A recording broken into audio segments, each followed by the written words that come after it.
పిత పుత్ర పవిత్రాత్మ నామమున ఆమేన్.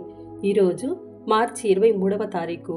యోహాను సువార్త 8వ అధ్యాయము 1వ వచనము నుండి 11వ వచనం వరకు. యేసు ఒలీవ పర్వతమునకు వెళ్ళెను. తెల్లవారగానే ఆయన దేవాలయమునకు రాగా ప్రజలు ఆయన యొద్దకు వచ్చిరి.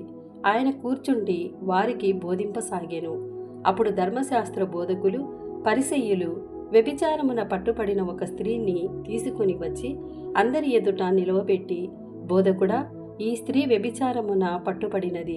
ఇటువంటి స్త్రీలను రాళ్లతో కొట్టి చంపుడని మోషే ధర్మశాస్త్రమున ఆజ్ఞాపించెను. ఈమె విషయమై నీవు ఏమందువు అనిరి. వారు యేసు మాటలలో తప్పుపట్టి ఆయనపై నేరారోపణ చేయుటకై ఇట్లు అడిగిరి.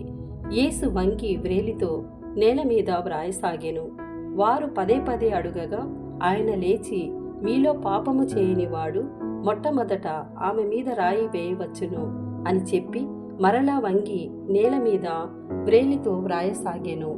ఆ మాటలు విని అచట ఉన్నవారు పెద్దలు మొదలుకొని ఒకరి వెంట ఒకరు వెళ్ళిపోయిరి.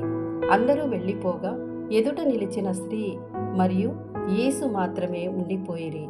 ఆయన తల ఎత్తి, అమ్మా, వారందరూ ఎక్కడా? ఎవరు నీకు శిక్ష విధింపలేదా అని ప్రశ్నించెను. లేదు ప్రభు అని ఆమె సమాధానమిచ్చెను. అందుకు యేసు, నేను కూడా నీకు శిక్ష విధింపను, వెళ్ళుము, ఇక పాపము చేయకుము అని చెప్పెను. ఇది ప్రభుని వాక్కు. సర్వేశ్వరునికి వందనములు.